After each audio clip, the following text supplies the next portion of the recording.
Bueno, ahí estamos grabando. Juan, ¿estás disponible para poder comenzar?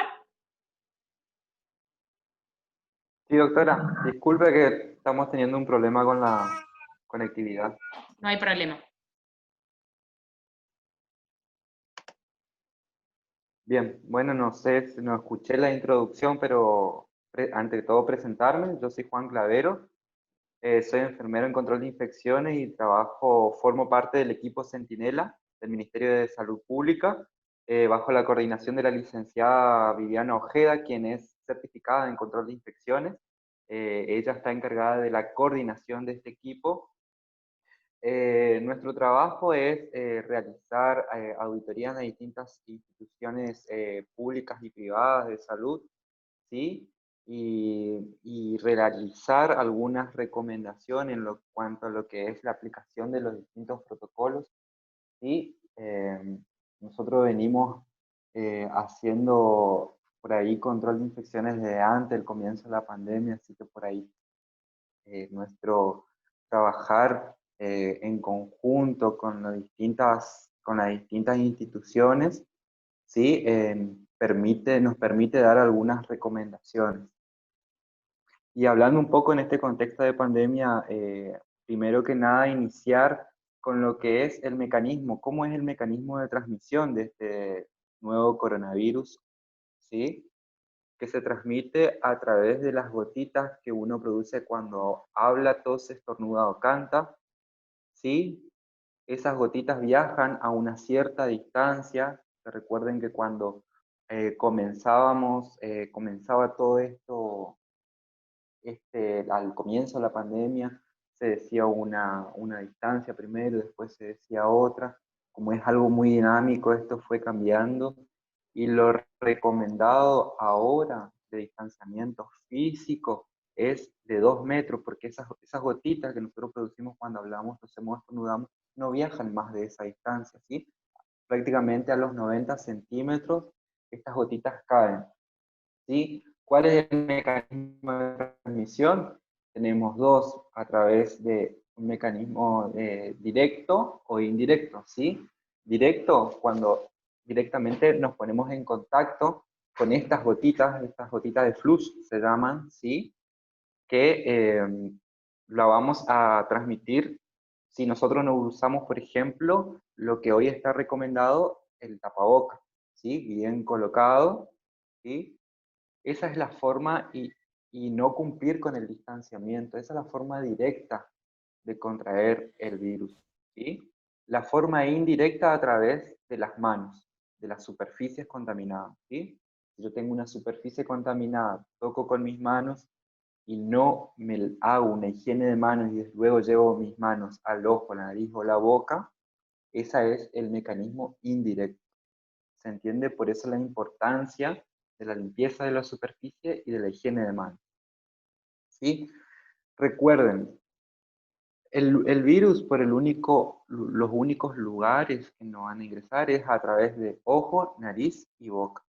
Y el mecanismo va a ser a través de las manos, ¿sí? Por eso la importancia de la higiene de manos, ¿sí? Nosotros de la higiene de manos venimos hablando hace ya muchos años. La Organización Mundial de la Salud habla de higiene de manos de hace más de 30 años y su eficacia está más que demostrada. Si bien ahora hablamos en un contexto de pandemia, pero recuerden que la higiene de manos siempre estuvo, ¿sí?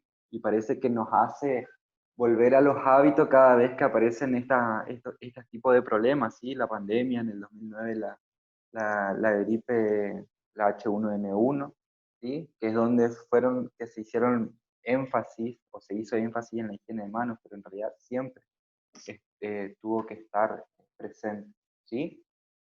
Y siguiendo con algunas recomendaciones para, por ejemplo, la utilización del tapabocas, ¿sí? Cuando nosotros utilizamos tapaboca, justamente el tapaboca debe cubrir nariz y boca. No podemos utilizar el tapaboca por debajo de la nariz como bufanda, ¿sí? En la barbilla, ¿sí? Otra recomendación es a la hora de manipular este elemento, ¿sí? Recuerden recuerden que siempre la parte frontal, la parte delantera del tapaboca, siempre va a estar contaminado, ¿sí? Porque ¿qué queremos hacer por ahí? Nos retiramos el tapaboca y colocamos arriba de cualquier superficie, contaminamos la superficie, o queremos dejar colgado o tirado arriba de del teclado de la computadora, por ejemplo, y no es lo correcto, porque recuerden que la parte frontal del tapaboca es lo más contaminado. Si me lo llevo a tocar, porque esa es otra cosa que se ve mucho, la manipulación de este elemento constantemente, que se lo están bajando, que se lo están tocando en la parte frontal, debemos automáticamente realizar una higiene de manos, ¿sí? Igual que su conservación. Cuando nos vamos a retirar, retirarnos de la parte posterior, digamos, ya sea que tengan tiras atadas o la mayoría vienen con el elástico que va ajustado por detrás de las orejas, ¿sí? Tomar de esas tiras y retirarnos hacia adelante y colocarlo en una servilleta, ¿sí? Para que no se contamine, no solo para que no se contamine en la superficie, sino que esto también, este elemento va a tener humedad, ¿sí? Otra recomendaciones es el tema de la presentación personal, que hoy en el ministerio hablábamos, en cuanto a, por ejemplo, a las chicas, la utilización del cabello suelto. También lastimosamente nosotros en todas las clases por ahí decimos que no es, en tiempo de pandemia no es momento de coquetería, porque ahora vamos a ver algunas recomendaciones para la higiene de mano también. Pero en lo que es la presentación personal, en las chicas, los cabellos deben estar prolijamente recogidos, ¿sí? Con un rodete, porque si dejan caer su cabello hacia adelante, entra en contacto con el tapaboca y se contamina, ¿sí? Y eso es lo que debemos evitar. ¿Sí? En cuanto a lo que es algunas recomendaciones para la correcta higiene de manos, el no uso de anillos, pulsera, reloj, pintura de uñas, ¿sí?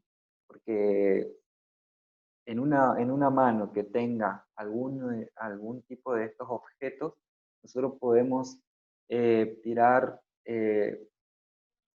volcar 1 litro de alcohol en gel y no va a ser efectiva nuestra higiene de manos. Si no se respetan estas recomendaciones y no se realiza la técnica adecuada, ¿sí?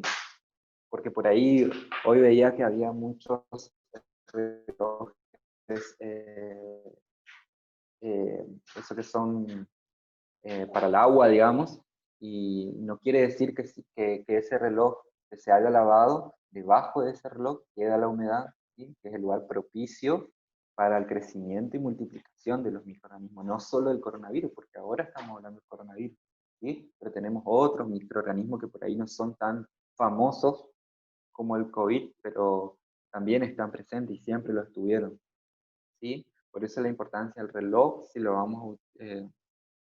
van a utilizar, debería retirarse para hacer la higiene de manos y colocárselo en el bolsillo o directamente no utilizar, ¿sí? Igual que los anillos, ni un tipo de anillos, ni el anillo ni la alianza, porque el microorganismo no sabe discriminar si estás casado o no, no porque tengas una alianza no va a quedar el COVID debajo del anillo o cualquier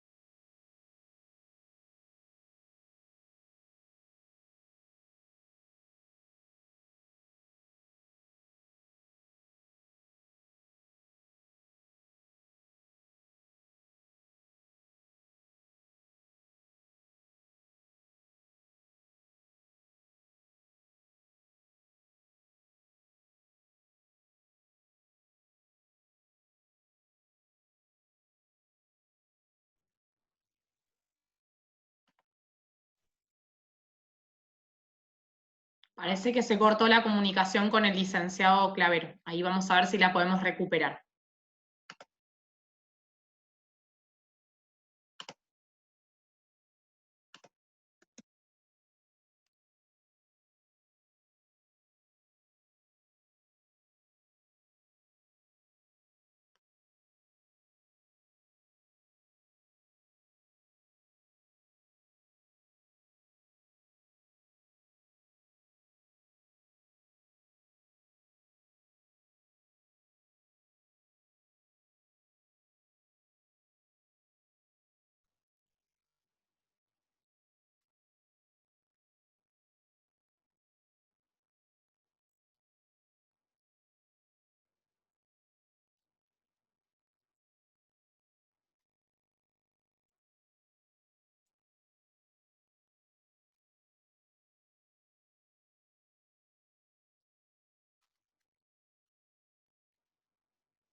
Juan, ¿estás por ahí?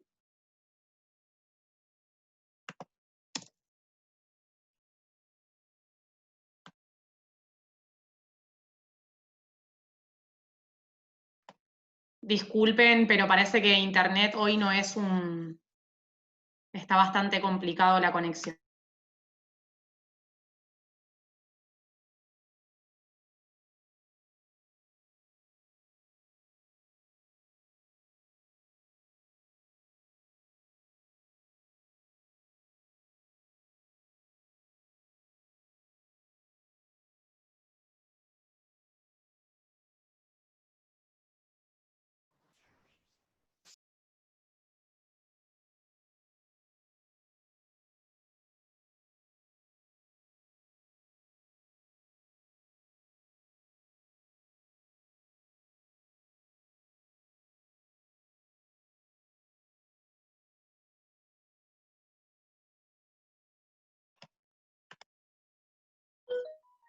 ¿Alguna pregunta mientras tanto que ustedes quieran hacer? ¿Alguien tiene alguna duda sobre lo que hasta acá se habló?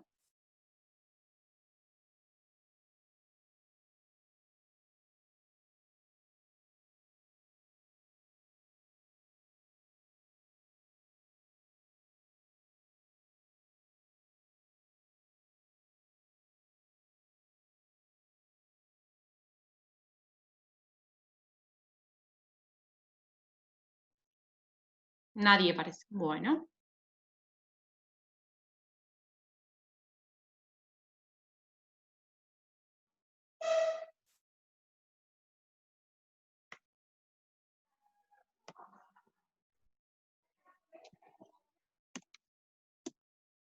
A poner.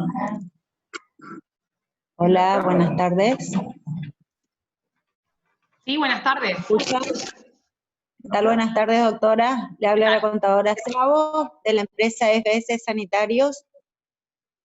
Y bueno, la inquietud, como todos, digamos, es ¿qué pasa cuando la gente viene, se toman todas las prevenciones y el cliente, que por supuesto son generalmente en la empresa vienen empleados a hacer su retiro, a hacer los pedidos, a retirar mercadería, tomamos las precauciones y ellos también vienen, pero hemos visto en otras empresas que ha pasado que igualmente hubo contagios. Además de lo que dijo el doctor y lo que estamos sabiendo, y lo que nos preocupa es, por ejemplo, el hisopado, o sea, ¿cómo es el sistema del hisopado? ¿Cómo se puede prevenir con más insistencia, digamos, o correctamente? Porque igualmente, tratando de realizar todas estas medidas, estamos viendo que igual pasa, digamos. Bien, sí, igual pasar va a pasar porque inevitablemente los contagios se siguen produciendo porque parte de las medidas en general no es que se cumplen en los comercios, sino que particularmente las personas se van a contagiar, no tal vez en el comercio, sino en otros ámbitos de la vida cotidiana, que es donde residen y realizan sus actividades. Me parece importante que, bueno, justo se cortó lo de las medidas de bioseguridad, que me parecía como la primera herramienta que tienen que tener las personas, como para poder conocer después cómo es la dinámica del virus. Como decía el licenciado previamente, el virus se contagia a partir de las gotas, de las secreciones, o sea que el virus está en las personas. Esas secreciones contaminan determinados objetos o directamente entre persona a persona se produce el contagio. Yo hablaba de las prácticas culturales porque sabemos que en nuestra provincia y en general en lugares laborales era una práctica cotidiana el compartir mate, el compartir en espacios cerrados, el desayunar o comer todos juntos, o el realizar ciertas actividades que hoy implican una violación o un no cumplimiento del distanciamiento necesario para evitar que las personas se contagien. Hoy, si yo me mantengo a más de 2 metros, por menos de 15 minutos el acercamiento que yo tenga que hacer a menos de 2 metros, yo de esa manera es la que me protejo. Las gotas no viajan a más de 1 metro, 1,5 metros, o sea que yo con 2 metros podría perfectamente garantizar que no se produzca el contagio. También va a depender, por eso hablaba el licenciado Clavero, del lavado de manos y de la higiene de las superficies con lavandina, que es habitualmente lo que se hace. No vamos a poder evitar los contagios dentro de los domicilios de las personas, porque lo que hacen las personas en su ámbito privado es algo que nosotros no vamos a poder controlar. Pero sí sabemos que podemos controlar que los ámbitos laborales sean una fuente de exposición. El hisopado es la prueba que nosotros tenemos para confirmar o descartar el diagnóstico de enfermedad por coronavirus, pero es simplemente un método complementario de diagnóstico. No es un método preventivo y no es un método que a nosotros nos permita tener proyección sobre el futuro de esa persona. Es una foto que yo le saco en un momento y no me permite ver toda la película completa. ¿A qué hago referencia con esto?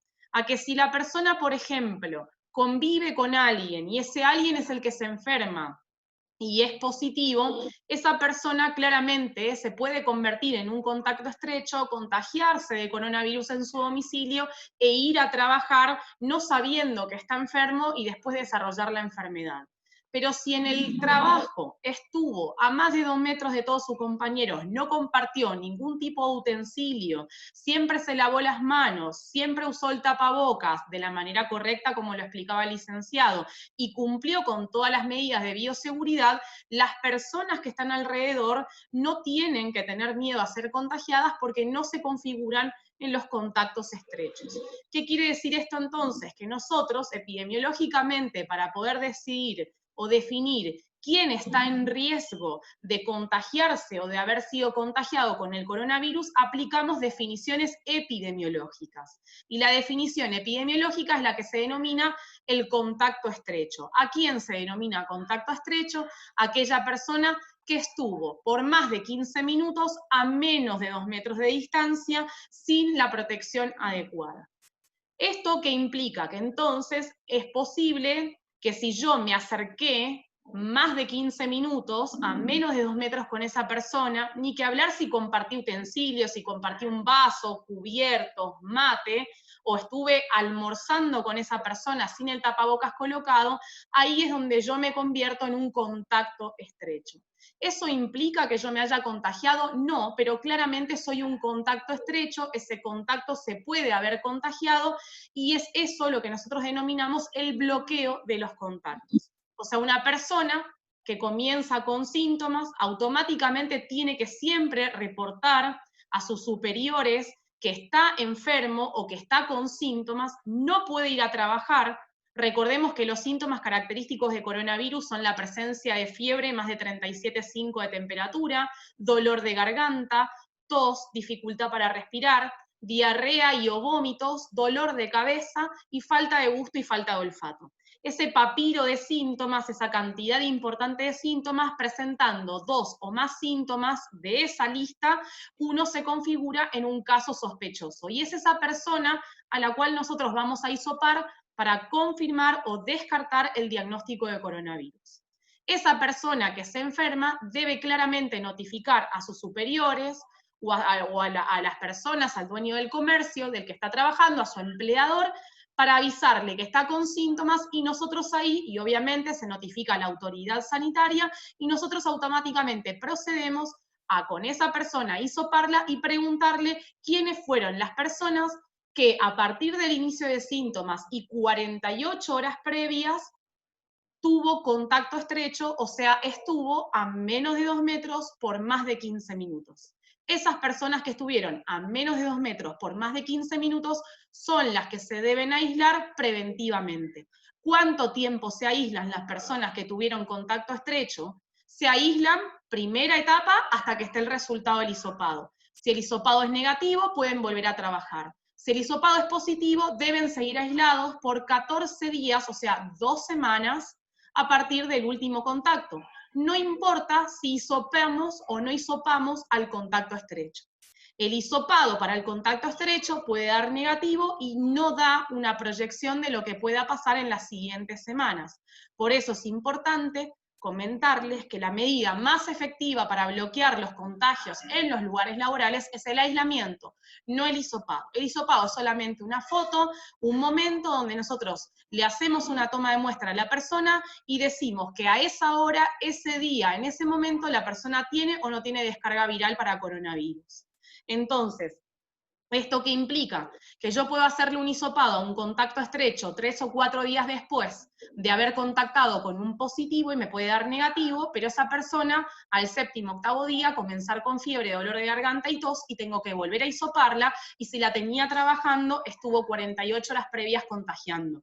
Entonces, por eso es importante que nosotros entendamos que la medida principal para evitar los contagios, pero claramente también para que no se produzca un problema de ausentismo laboral importante, tiene que ver con estas medidas que estaba hablando el licenciado y que yo vuelvo a tocar, que tienen que ver con el distanciamiento, con el uso adecuado del tapabocas y con la higiene de manos. El virus no penetra por las manos, lo tocamos nosotros con nuestras manos y lo llevamos a la boca, a la nariz, a los ojos, que es la forma más frecuente de contagio, o por los contactos estrechos a través del compartir determinados utensilios, o bueno, si una persona está tosiendo, estornudando, se produce ahí.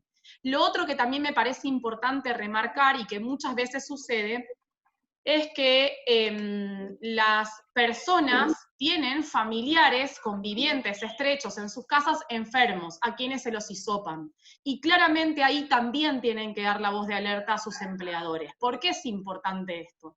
Porque habitualmente lo que pasa es que los empleados y las empleadas o algún familiar dentro de la familia conviviente comienza con síntomas, no esa persona, no el que trabaja, sino otra persona, o la otra persona que vive allí, comienza con síntomas, se hace un hisopado, y en realidad, si nos ponemos estrictos con la definición, esa persona que es conviviente debería quedarse aislado, porque es un contacto estrecho de esa persona sospechosa que comenzó con síntomas y que está en vías de hisopado, o se hisopó y está a la espera del resultado, porque si llegara a ser un caso positivo, ahí esa persona tiene que recién aislarse en ese momento, y si ya estaba precontagiando, puede haber, ahí puede producirse una situación de riesgo nuevamente. Por eso, nosotros tenemos 2 momentos de alarma. Un momento de alarma tiene que ver con la situación personal de la persona cuando comienza con los síntomas y que tiene que claramente notificar,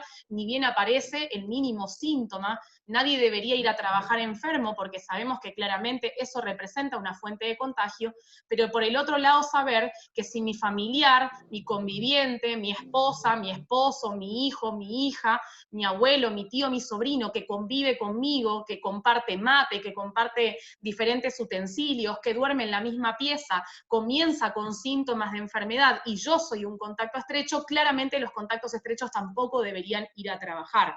Si no, lo más probable es que si es un positivo mi contacto estrecho, yo después positivice, y si lo positivizo trabajando, de vuelta me convierto en un foco de contagio. Entonces, claramente, estas son las cuestiones que tienen que ver con el manejo del hisopado. El hisopado es un método que puede confirmarnos la enfermedad, pero que un resultado negativo, en el caso de los contactos estrechos, no nos descarta ni nos salva del aislamiento que tenemos que hacer obligatorio por 14 días, porque lo hemos visto y porque lo vemos, que hay gente que da negativo en su primer hisopado, que se hizo al 7º día, y en el día 10 o en el día 12, comienza con fiebre, con dolor de garganta, con falta de gusto y falta de olfato, se tiene que volver a hisopar, confirman el positivo, y eso otra vez la persona estaba trabajando y se pone en riesgo de vuelta la salud y la vida del resto de las personas que comparten el ambiente laboral o el ambiente que sea. Digo, el contacto estrecho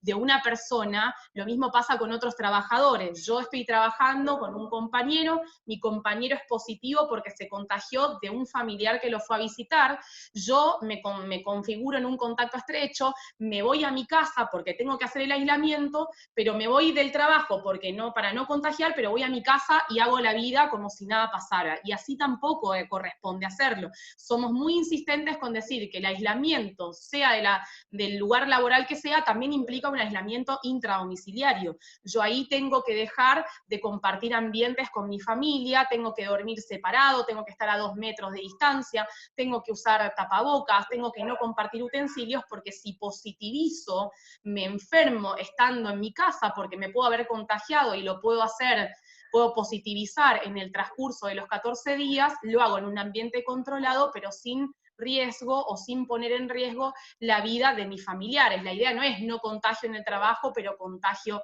en la familia tampoco. Nosotros queremos que no se contagie nadie, porque si bien sabemos que hay personas que pertenecen a los grupos de riesgo y tienen más chances de complicaciones y o fallecimiento, sabemos que cualquier persona, como el virus es bastante impredecible, puede complicarse y puede fallecer con o sin factores de riesgo. La idea es siempre mantener la mínima cantidad de contagios posibles. Entonces, las medidas básicas tienen que ver con esto del distanciamiento, del uso del tapabocas, y de la higiene de manos. Acá preguntan en las inspecciones de gobierno a un local de ventas cuáles son los puntos o ítems que no pueden faltar.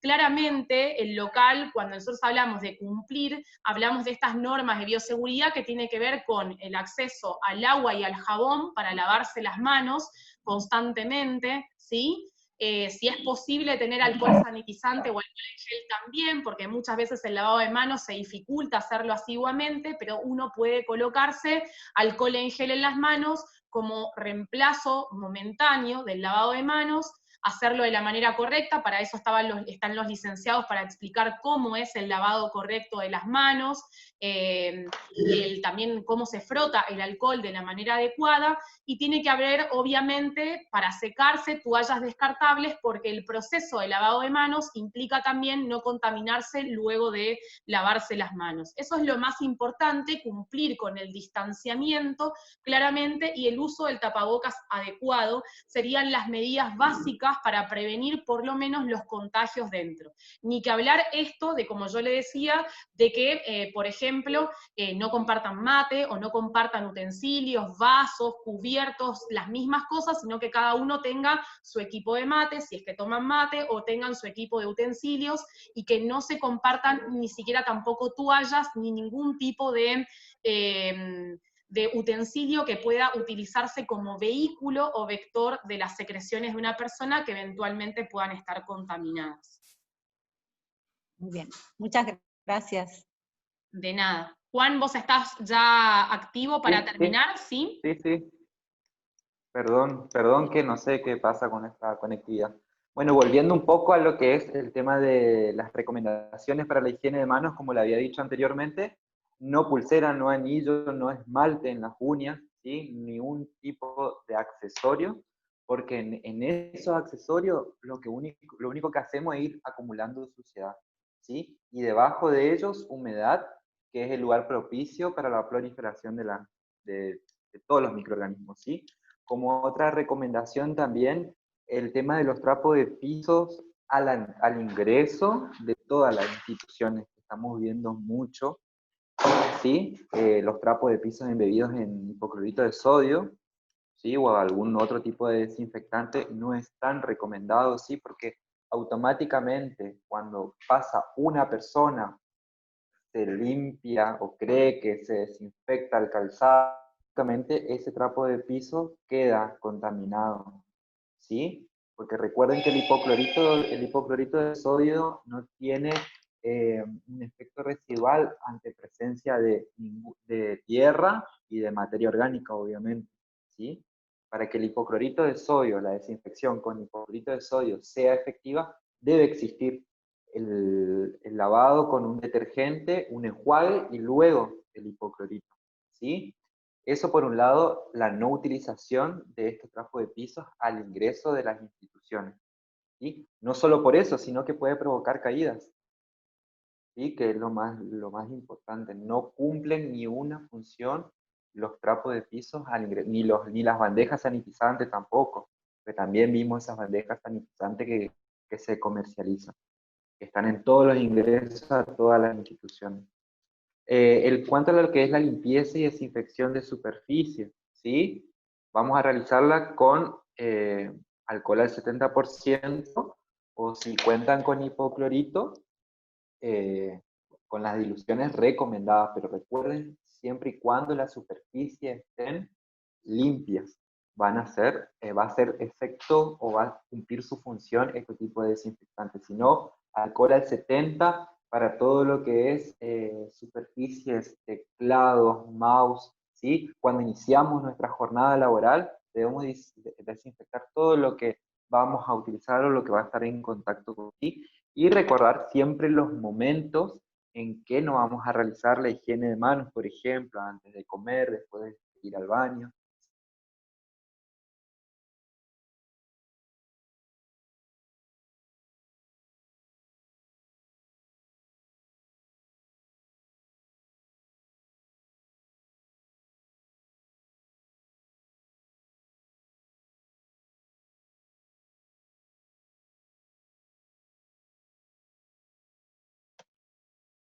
Parece que se cortó nuevamente. Continúo con lo que decía recién el licenciado. Es importante remarcar los momentos del lavado de manos, cuándo se utiliza el lavado de manos, cuándo es necesario lavarse las manos. Otra de las prácticas, además de, como decía el licenciado, cuando vamos a comer, ahí está Juan, ¿estás de vuelta? Tu micrófono. Sí, sí, sí. Bueno, volviendo entonces a lo que es la limpieza y desinfección de las superficies, con alcohol al 70, ¿sí? Y como ya había hablado la doctora, hacer mucho énfasis en lo que es el distanciamiento físico, ¿sí? De las personas. Otra cuestión que también se está viendo mucho, el tema del rociado de las personas, ya sea a través de cabinas sanitizantes, o por ahí preparan la solución, alcohol o no sé, hipoclorito, y se rocían, ¿sí? Eso no está recomendado. Las cabinas sanitizantes están prohibidas por el ANMAT, ¿sí? Porque no sirve desinfectar o hacer de cuenta que desinfectamos a la persona por fuera, cuando en primero y principal el virus va por dentro de la persona, ¿sí? Si no existe la acción mecánica de un frotado, eso también es otra cosa en cuanto a la limpieza y desinfección de superficie. Yo debo pulverizar un paño y ahí realizar la desinfección de la superficie. No puedo venir con mi pulverizador y desinfectar todo, rociar toda una mesa, por ejemplo, y nunca pasar un trapo, digamos, porque necesitamos que haya esa acción mecánica, ¿sí? Lo vamos a pulverizar en el paño y de esa forma, en forma de arrastre, vamos a realizar el procedimiento.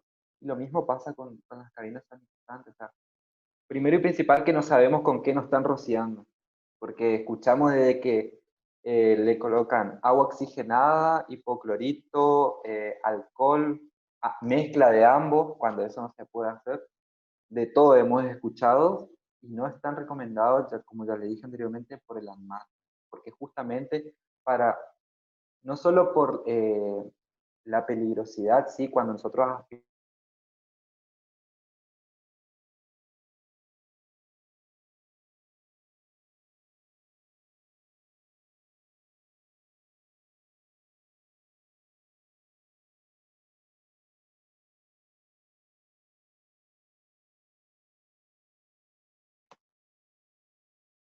Es importante remarcar lo que dice el licenciado Clavero frente a las preguntas que ustedes estaban escribiendo acá en el chat.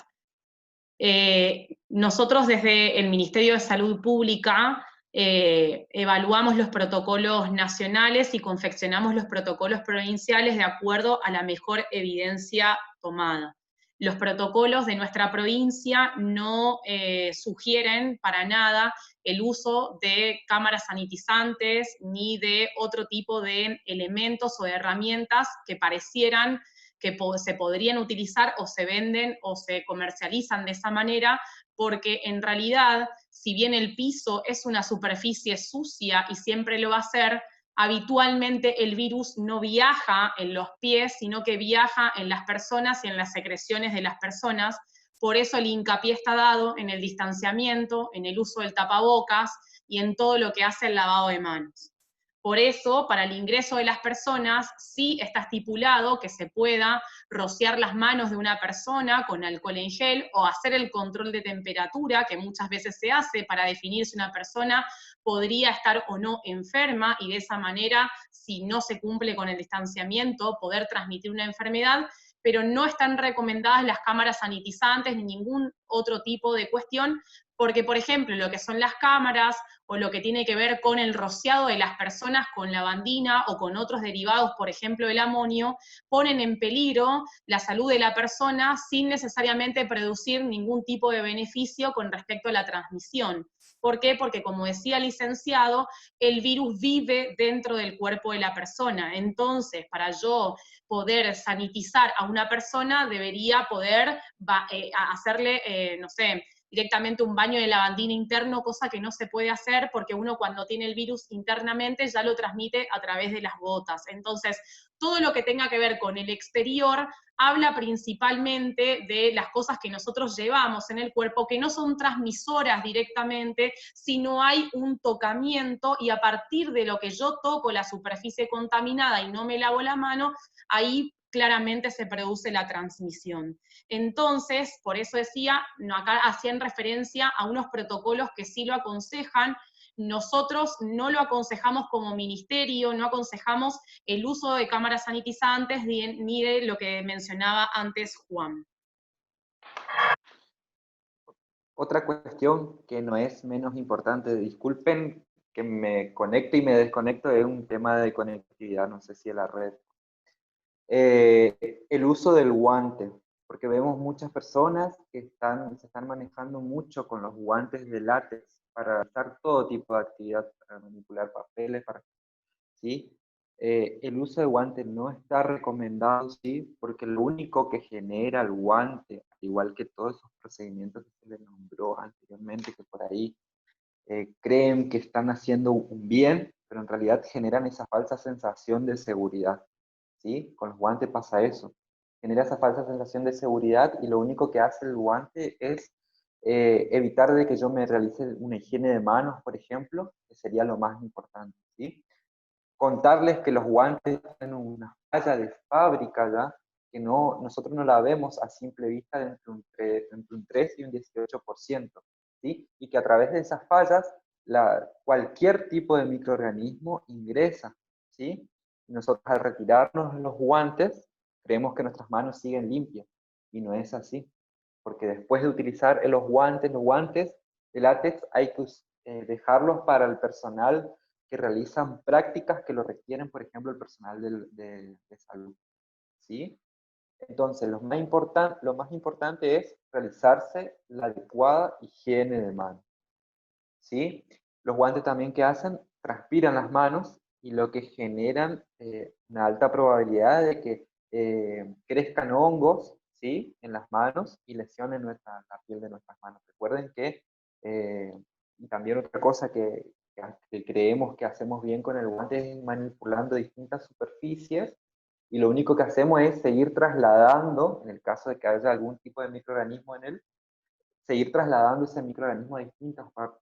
Otra cosa que también se ve mucho, que la práctica de higiene de manos sobre los guantes, ¿sí? Recuerden que el alcohol en gel es únicamente para la higiene de manos, no es para desinfectar superficies, eh, no es para el frotado de manos de los guantes, porque es una solución que está destinada justamente para la piel, ¿sí? No tiene efecto residual sobre las eh, superficies inertes, ¿sí? No sé si tienen alguna pregunta, alguna duda.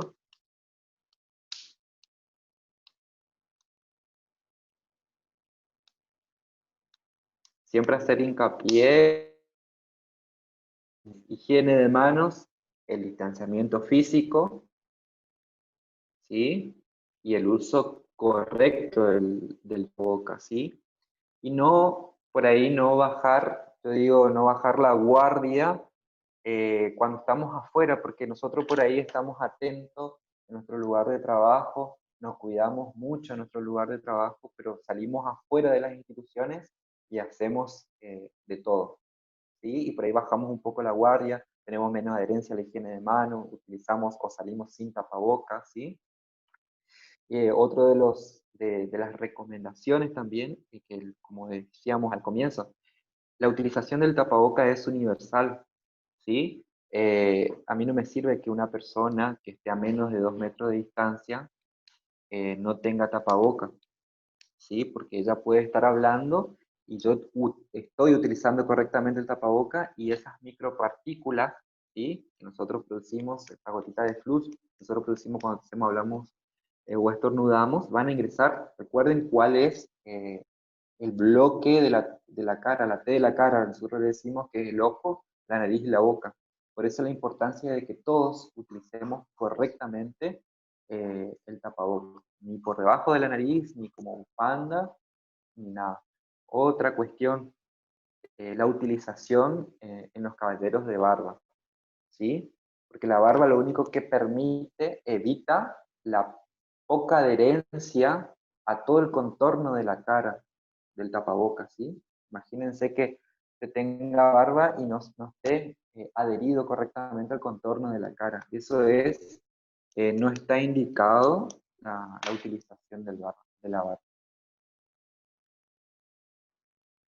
No sé si tienen alguna consulta. Doctora. Hola, sí, buenas tardes. Sí. Soy Sí. Analía de Cámara de Comercio. ¿Cómo le va? Acá nos piden si podemos... Perdón. Si podemos dejar en claro el tema de si era importante o no poner en el ingreso los trapos, digamos, para limpiarse. Sí, no son necesarios porque, primero y principal, no sé si me escuchan.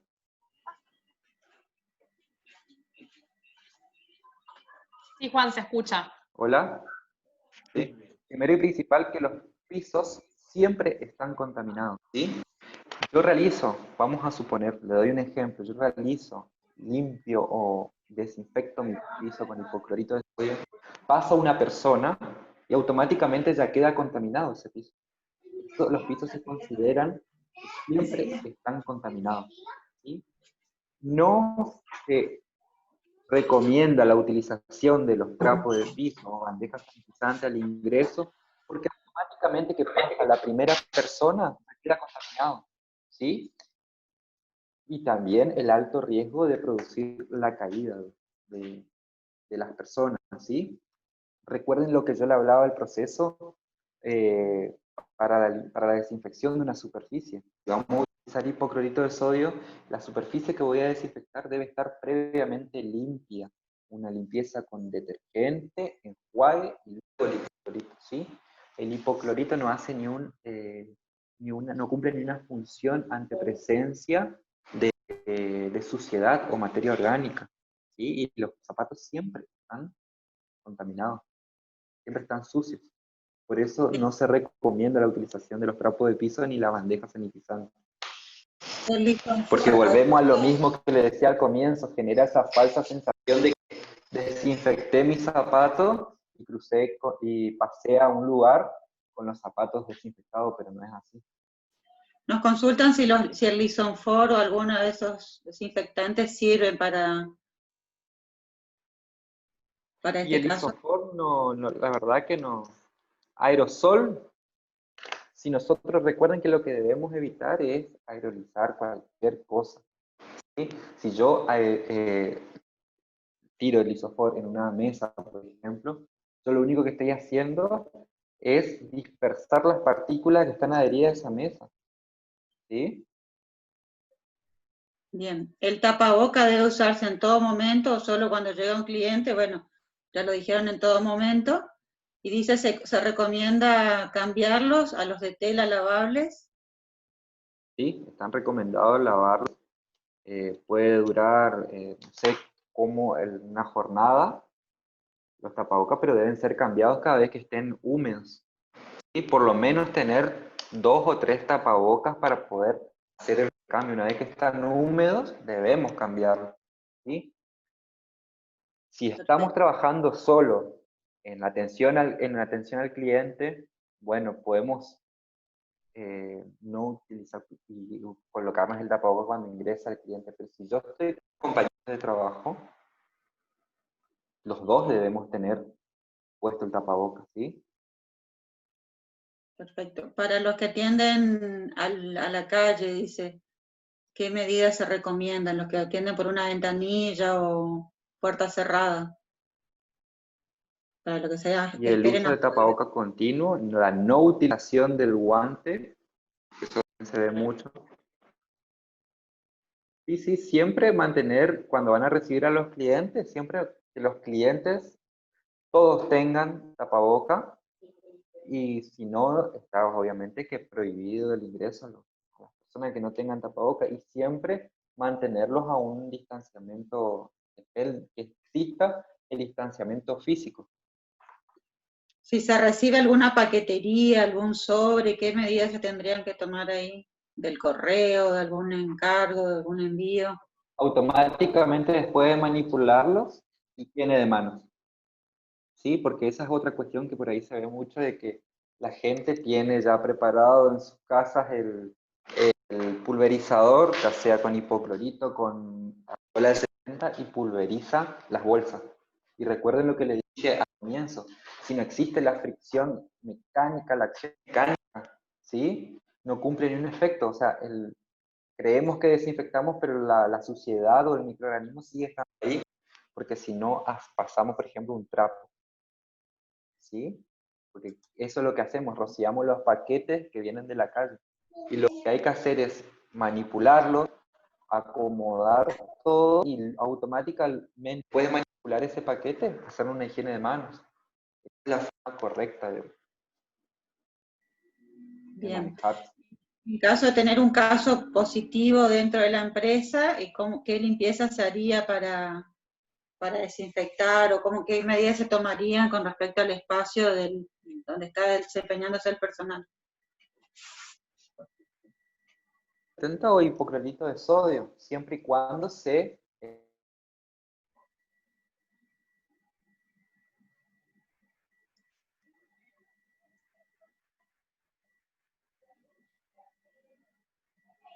Justo se volvió a cortar, pero lo que estaba mencionando el licenciado es el uso del hipoclorito de sodio, el uso de la lavandina, digamos, para desinfectar la superficie, de acuerdo a lo que decía. No existe una fumigación o una difusión. Lo que nosotros hemos observado, por ejemplo, que cuando fumigan o dicen fumigar o desinfectar los pisos o los lugares, lo que hacen es rociar con lavandina o con cloro o con amonio cuaternario las superficies, pero no hay esta acción de fricción o de frotado sobre las superficies, que es lo que garantiza el actuar de estas soluciones, de estas sustancias. Entonces lo importante no se trata de fumigar, sino la desinfección de un lugar tiene que ver con la higiene por un lado, o sea, el retirar todo lo que tiene que ver con la suciedad de los lugares, y luego la desinfección completa con hipoclorito de sodio, con lavandina diluida, y haciendo un mecanismo de fricción para la desinfección de superficies. Todo eso es lo que se realiza frente a la manipulación de los objetos también cuando se contaminan en general o se suponen contaminados. Eso hay que cerrar, hay que un tiempo, digamos, hay que esperar, ¿cómo es el tema? Y cuando se aconseja cerrar, limpiar, volver a abrir, hacerlo en simultáneo, ¿cómo sería? La desinfección de las superficies se hace de la manera habitual, no es una cuestión de cerrar porque no queda en el aire suspendido. El virus se transmite a través de las gotas. Las gotas se sostienen en el aire segundos, microsegundos, y caen e impactan en las superficies. En el ambiente no quedan. A veces se corre el riesgo de que se aerosolicen determinadas partículas, y eso sucede muchas veces cuando hay personas que están muy sintomáticas adentro de los lugares y los lugares están cerrados o no tienen ventanas o no tienen circulación. parte de lo que es el manejo de los locales o parte de lo que tiene que ver con el manejo de los espacios, hablan de lo que se denomina la higiene respiratoria. La higiene respiratoria es airear los ambientes, o sea, los ambientes que puedan estar aireados deben estar aireados. ¿Eso qué significa? Que permitan el intercambio de aire y salga el aire y vuelva a entrar y de esa manera se renueve, evitando de esa manera la concentración de partículas que eventualmente pueden aerosolizarse.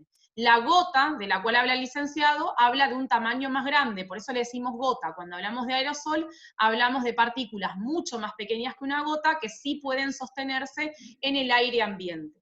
Hay prácticas sanitarias que aerosolizan, ¿sí? Las gotas y que son las que nos producen a nosotros como trabajadores sanitarios la mayor cantidad de riesgo para el contagio, y por eso ahí es donde se utilizan determinados barbijos especiales para impedir que el tamaño de esa microgotita penetre a la persona, que es, por ejemplo, para hacer procedimientos invasivos o para la toma de muestra. El resto de los profesionales, cuando están en los servicios, utilizan otro tipo de barbijo que no es necesario utilizar para cuando se producen estas prácticas. Lo mismo pasa en un local, no es necesario cerrar el lugar, sí hay que, mientras se realiza la desinfección o la limpieza, no ingrese gente, pero desinfectar las superficies de contacto. No sirve de nada, como dijo Juan, rociar lavandina y no generar un proceso de frotamiento.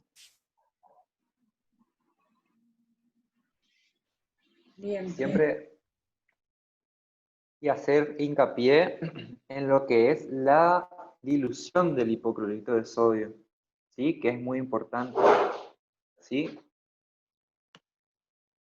Que son de 20 centímetros de hipoclorito de lavandina comercial en 1 litro de agua, en caso de que haya justamente lo que me decía anteriormente, que haya un caso positivo sospechoso, ¿sí? Pero recuerden, debemos realizar la limpieza con un detergente, el enjuague y luego aplicar el hipoclorito de sodio. Y una vez que preparamos esa solución dura a 24 horas nomás, ¿sí? Porque después automáticamente de diluido el hipoclorito se inactiva, ¿sí? Pierde eficacia. Bien, en caso de que un personal vaya a la empresa y se empiece a sentir mal en el momento de estar trabajando, ¿cómo actúa la empresa?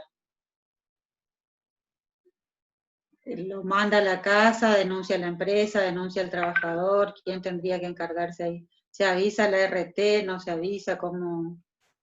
No, se lo aíslan nomás, ¿no es cierto, doctora? Sí, se la le pide que persona se retire asintomática, la que está con síntomas, se convierte en un caso eventualmente sospechoso, ¿sí? Esa persona con síntomas no puede permanecer en el lugar de trabajo, debe ir a su casa.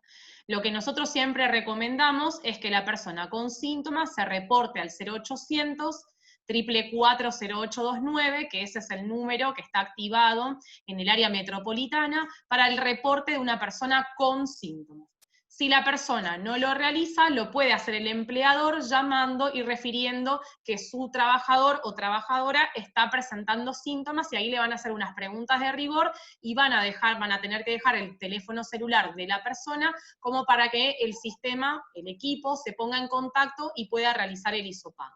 Si la persona desea hacerse la práctica o ser revisado de forma más rápida a esperar que venga el hisopado, se lo puede conducir o dirigir al consultorio de febriles, al consultorio COVID del Hospital Perrando, que se ingresa por la calle 4, por la avenida Nicolás Rojas Acosta, que está las 24 horas del día, los 365 días del año funcionando, y que son un equipo de profesionales que está revisando continuamente a las personas que están con síntomas. En ese lugar se va a verificar si esos síntomas pueden o no ser sospechosos de coronavirus, y efectivamente, si configuran un caso sospechoso, se le tomará la muestra y se le notificará el resultado en aproximadamente 36 a 48 horas post-hisopado, que es lo que está tardando el resultado.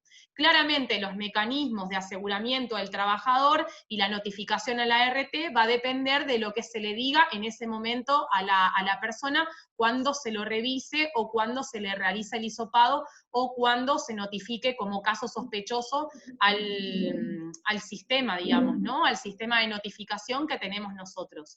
Claramente, si es una obligación avisarlo a la ART, debe comunicarse de esa manera, que la persona está con síntomas, que está en su domicilio, que va a realizarse el hisopado en caso de que así sea, y puede ser que tenga síntomas, pero que después no se configuren en un caso sospechoso, y la persona deberá ser revisada, diagnosticarse qué enfermedad tiene, y luego regresar al trabajo, eventualmente con el alta médica que así lo estipule. Particularmente en eso somos estrictos de que no deba permanecer la persona sintomática trabajando.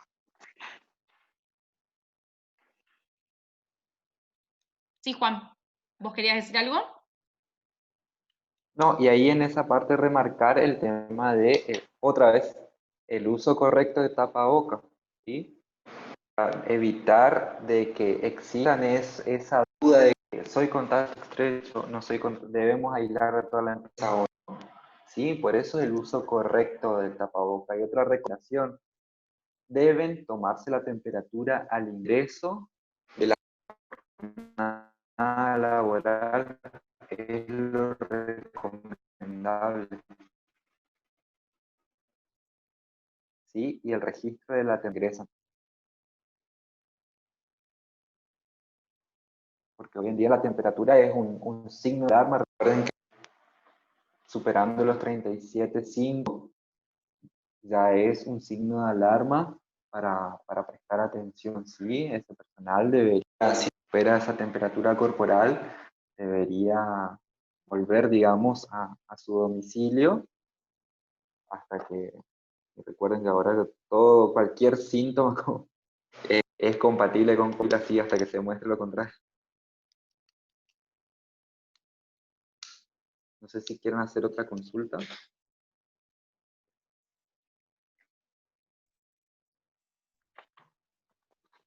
Te hago una consulta.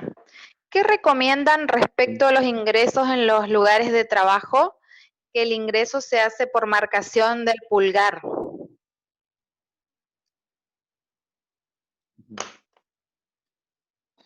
Y no pasa nada porque nosotros, por ejemplo, en el hospital estamos utilizando, o sea, se utiliza una marca con el dedo, ¿sí? Pero muy, Claro. muy continuo al marcador de estar dispuesto una solución de base alcohólica para la posterior de manos, la posterior higiene de manos, ¿sí? Y ahí nosotros tenemos nuestras manos seguras. Perfecto, gracias. Comentaban, por ejemplo, el caso de los remiseros, que la municipalidad les exige que tengan guantes.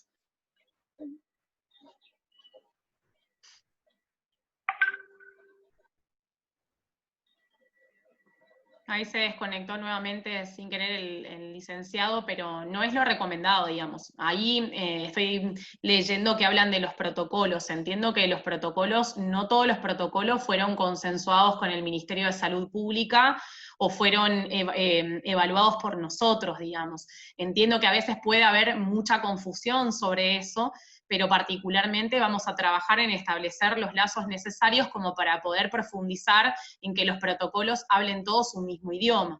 Los guantes no están recomendados por ninguna organización sanitaria internacional de renombre, porque los guantes se dejan solamente para la manipulación en instituciones sanitarias, porque dan una falsa sensación de seguridad y porque son vehículo y transmisores de otras enfermedades e inclusive del coronavirus. Entonces, la indicación de que un remisero utilice guantes es una indicación que no corresponde y que no debería hacerse, y en ese sentido deberíamos trabajar para que puedan modificarse esos protocolos. Si una persona que trabaja tomando un volante o tocando un volante, esa es la superficie de contacto como si estuviera tocando una computadora. Entonces, lo que debería poder acceder una persona que trabaja el volante es al lavado de manos frecuente, al uso de alcohol en gel y el uso del tapabocas, claramente. Lo que se dificulta muchas veces es adentro del auto, en el mismo lugar, el ambiente mismo está completamente cerrado, por eso lo que se recomienda son las ventanillas bajas para mantener la aireación,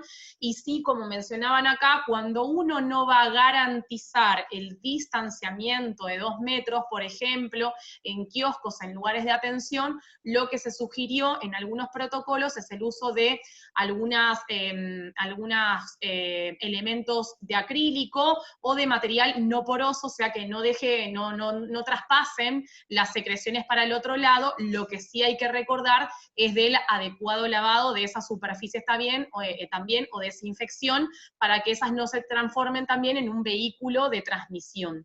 Pero particularmente el uso de guantes no está recomendado, y de hecho nosotros en el Ministerio de Salud no lo utilizan las personas, los trabajadores, quienes manipulan papeles, quienes manipulan objetos, quienes manipulan diferentes circunstancias. Lo único que hacemos hincapié es en el lavado de manos y en la desinfección de las manos cotidianamente. Como experiencia también les puedo contar, yo estoy a cargo del operativo sanitario del barrio Toba, allí tampoco tuvimos ningún profesional contagiado y sin embargo no usamos guantes para la realización de los operativos, salvo que nosotros vayamos a tener que manipular algún tipo de hisopo o toma de muestra o algo que haya que hacer algún procedimiento sobre los pacientes positivos, pero si no, el guante no es lo recomendado, no es lo que está recomendado utilizar. Bien. Para la manipulación de dinero, simplemente extremarlo a las medidas, digamos, de higiene. Exactamente. Extremar las medidas estas de que va a haber que establecer tiempos del lavado o momentos en que la persona, el riesgo está en manipular dinero y con la mano sucia tocar la cara, tocar la boca, tocar la nariz, tocar los ojos. ¿Por qué hablo de las prácticas culturales? Porque es muy frecuente que suceda en los ámbitos laborales, o era frecuente, que nosotros manipulábamos objetos, dentro de los cuales el dinero es uno de los más contaminados, porque va pasando de mano en mano particularmente, y hacíamos además prácticas de alimentación, por ejemplo, al mismo tiempo tocábamos plata y nos alimentábamos al mismo tiempo, o comíamos alguna galletita, y nos tocábamos la cara sin ningún tipo de problema. Bueno, eso ya es lo que no deberíamos haber hecho nunca, perdido esa capacidad. Ahora hay que recuperar esa capacidad de que cuando uno manipula determinados objetos, debe característicamente lavarse las manos todo el tiempo. Bien. ¿Y algún cuidado especial para el expendio de comida, de bebidas? ¿Cómo? Con el expendio de bebidas y alimentos, por ejemplo. No, particularmente si las superficies, por eso hablamos, si nosotros vamos a manipular determinadas elementos o cuestiones, si bien hay videos del Ministerio de Salud de la Nación donde habla de que debe desinfectarse la bolsa de los productos o determinadas cuestiones, como dijo el licenciado, de nada sirve pulverizar alcohol si uno no hace un efecto de frotamiento. Si uno va a desinfectar las gaseosas, las bebidas, los alimentos, la manipulación de los mismos, habla de que si yo lo voy a desinfectar, puedo rociarle alcohol 70, pero tengo que utilizar un trapo para frotar y de esa manera poder, entre comillas, desinfectar el paquete. Pero no es lo que se recomienda, porque en realidad lo que se recomienda es que nosotros nos lavemos la mano frente a la manipulación de los determinados objetos. Sobre eso está centrado la práctica, porque a veces desinfectar los objetos inanimados pareciera que es un relajamiento para el lavado de manos nuestro. Y en realidad lo que tenemos que hacer es que cada vez que manipulamos elementos, sean o no desinfectados, tienen que ser lavadas las manos. Si yo voy a cocinar, debo lavarme las manos. Si yo voy a manipular alimentos, debo lavarme las manos. Si voy a comer, debo lavarme las manos. Si voy al baño, debo lavarme las manos. Si salí del baño, debo lavarme las manos. O sea, todo el tiempo si manipulé durante largo tiempo la computadora y voy a cambiar de actividad donde pueda utilizar mis manos o tocarme la cara, debo hacerlo nuevamente. Entonces, desinfectar los productos pero no lavarme las manos es ahí en donde se produce el problema. Nosotros lo que no queremos es focalizarnos en que la desinfección de los productos nos dé la seguridad de que si yo toco el producto no me contamino, y eso no es así. Yo la única manera o garantía que tengo de estar tranquilo, de poder utilizar mis manos, es cuando me lavo las manos, cuando me desinfecto, cuando me sanitizo mis manos.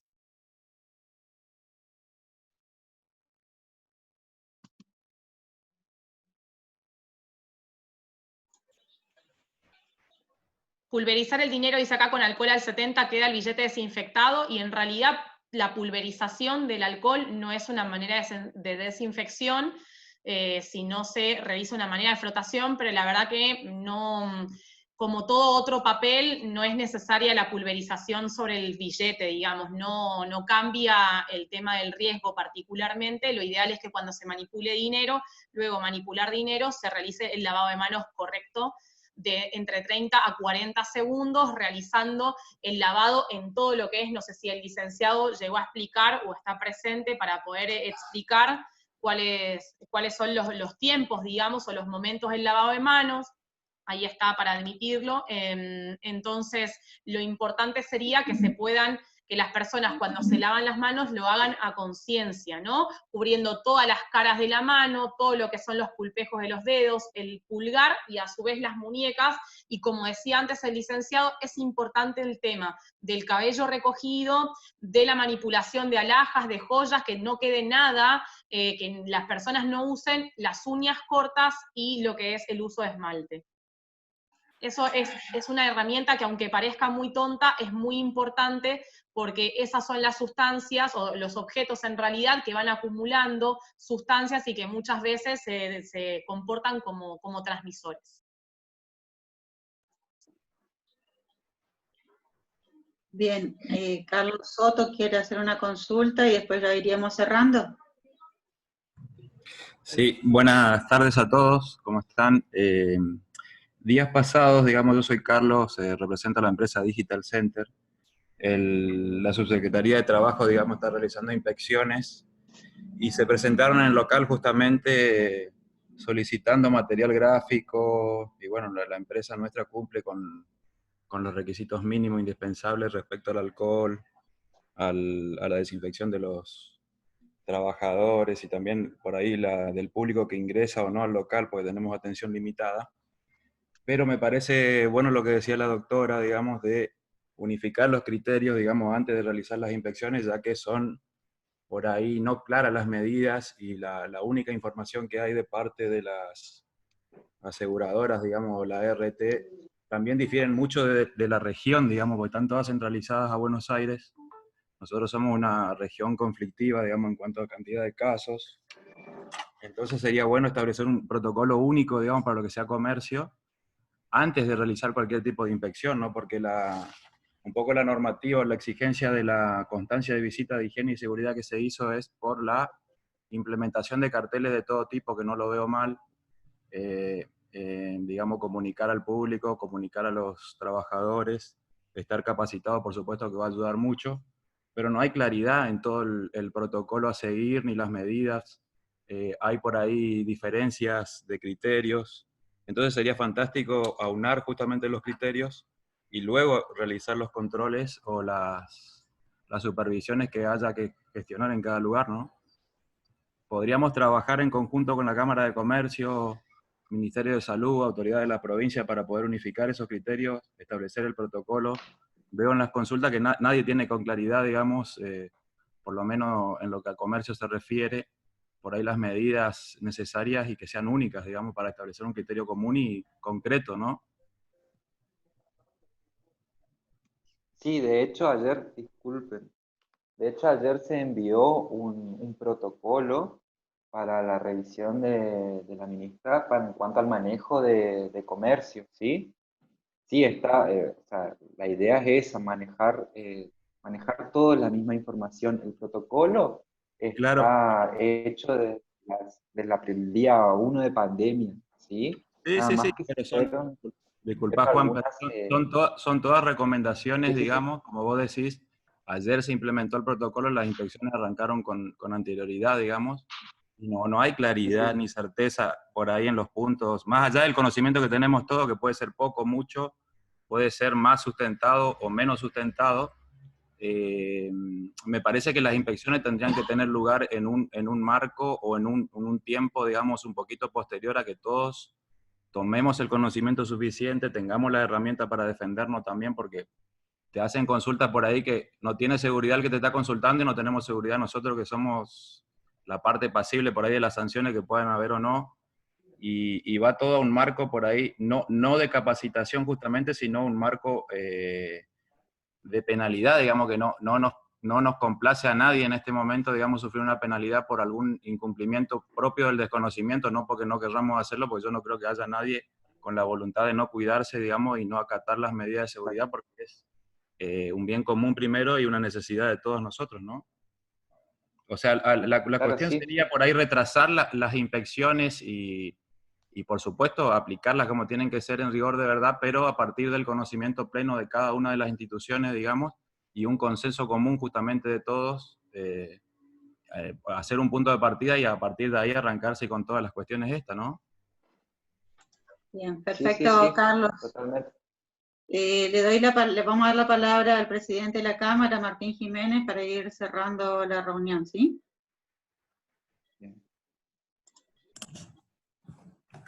Buenas tardes. Bueno, en principio agradecer a la doctora Centeno y al licenciado Clavero por esta oportunidad que nos dan al sector comercial para tener un contacto directo. Obviamente que nosotros tenemos necesidades y cuestiones muy particulares por las distintas actividades que nosotros desarrollamos. Por eso le veníamos pidiendo, doctora, para tener este contacto que para nosotros es muy importante. También nos sirve para grabar esta charla, esta conversación y poder divulgarla dentro de nuestro personal, por ejemplo, incluso posteriormente refrescarla y que queden claras algunas cuestiones que por ahí en la letra del protocolo o de los decretos a veces es un poco confusa o, bueno, hay cuestiones especiales o particulares que consultar. Con respecto a los protocolos para empresas vigentes, nosotros lo hemos difundido ya, está en nuestras redes sociales. El protocolo ha ido modificando, la última modificación del protocolo de empresas, si mal no recuerdo, Analía, fue el 4 de junio. Nosotros en esa oportunidad dimos difusión a nuestros socios por nuestras redes sociales y otras vías. Independientemente de eso, en cada decreto por ahí se va incluyendo, de cada etapa se van incluyendo cuestiones que a veces se contradicen o no con el protocolo general. Por ahí yo lo voy señalando y se lo voy indicando a Sebastián Lifton para que bueno, se vayan teniendo en cuenta algunas cuestiones. Independientemente de eso, doctora, me parece muy importante que antes de largar un protocolo para el sector comercial o el sector empresarial, tengamos una consulta previa con nosotros que estamos en la trinchera y que conocemos bueno, las fortalezas y debilidades de nuestras empresas, más que nada para que no se pidan cosas que después haya necesidad de volver atrás porque sean inaplicables o que no tengan mucho sentido dentro de los comercios. También tenemos que entender que dentro de la actividad comercial hay empresas que son atendidas por su propio dueño y hay otras empresas que tienen 300 empleados. Entonces, la posibilidad operativa y económica de ambas puntas, digamos, es muy diferente. Obviamente que siempre tenemos que tener en cuenta que la prioridad acá es contribuir con la cuestión sanitaria, pero por ahí si hay algunas cuestiones que quedan en algún gris o que son de difícil cumplimiento para los comercios pequeños, esto es una oportunidad que por ahí encuentran algunos inspectores con otras intenciones para hacer mella en esas cuestiones, y la verdad que trae muchas dificultades a los comerciantes chicos, sobre todo, que son los que tienen menos herramientas y menos posibilidades de defenderse o demás. Nosotros recibimos todos los días un montón de consultas al respecto y, bueno, a través de esa captación de información yo se lo voy planteando siempre en forma directa al ministro Lifton para ir subsanando estas cuestiones. También lo vemos con la gente del municipio, pero le reitero que sería importante que antes de poner en vigencia alguna modificación, un protocolo nuevo, nos pasen para hacer una revisión y hacer un aporte desde nuestro lado. Le vuelvo a agradecer, doctora, y al licenciado por la oportunidad, por su tiempo, y bueno, esperemos que hayan quedado subsanadas las principales dudas que nos ocurren a nosotros todos los días en nuestras empresas, y que por ahí no tenemos la interpretación correcta, porque obviamente que no es una cuestión de nuestra área. Así que muchas gracias también a todos los socios de Cámara de Comercio que están participando de esta capacitación. Espero les haya sido útil y bueno, nos veremos en la próxima capacitación. Muchas gracias. Bueno, gracias a ustedes por la presencia. Si bien yo no estoy muy involucrada en la generación de protocolos particularmente, sí me comprometo a poder traspasar todas estas dudas al ministro Lifton, a la ministra de Salud Pública, a las áreas pertinentes epidemiológicas, como para poder empezar a consensuar una línea clara, única, que sirva para todas las personas que están agrupadas en la Cámara, a todos los comerciantes, y que además, vuelvo a decir también, esté basada en esto, ¿no? En la prioridad del cuidado y la salud de las personas, pero por el otro lado, que se tomen las medidas que científicamente estén más comprobadas y que sabemos que impactan también hasta cierto punto de manera económica en muchas de las personas que tienen que tomar a veces medidas que no, en realidad no están basadas en ninguna evidencia. Y a nosotros también el criterio de costo-beneficio es uno de los criterios que también nos rigen el actuar profesional médico y que tiene que ver de que vamos a hacer el costo que produzca el mayor beneficio, ¿no? O sea, no se trata de hacer medidas que pongan en cuestión o en jaque esto. Por un lado la salud, digo, desde la cámara sanitizante, hasta por el otro lado la cuestión económica. Pero sí me comprometo a comenzar a establecer estas relaciones que permitan, primero que nada, dar participación a la Cámara para la generación de los protocolos y la opinión, y por el otro lado para la difusión, y para que además se puedan, hasta los mismos inspectores tengan las capacitaciones pertinentes para saber qué pedir, cómo pedirlo, y qué es lo que tengo que ir a evaluar. Muchas veces se evalúa esto, ¿no? La cámara, la cuestión sanitizante a la entrada, pero los empleados no están usando el tapabocas, o no hay el distanciamiento adecuado, que nos parecen sí sanitariamente las medidas más efectivas para reducir el contagio. Agradecer la presencia de todos y de todas también, y bueno, y estamos en contacto seguramente en breve tiempo.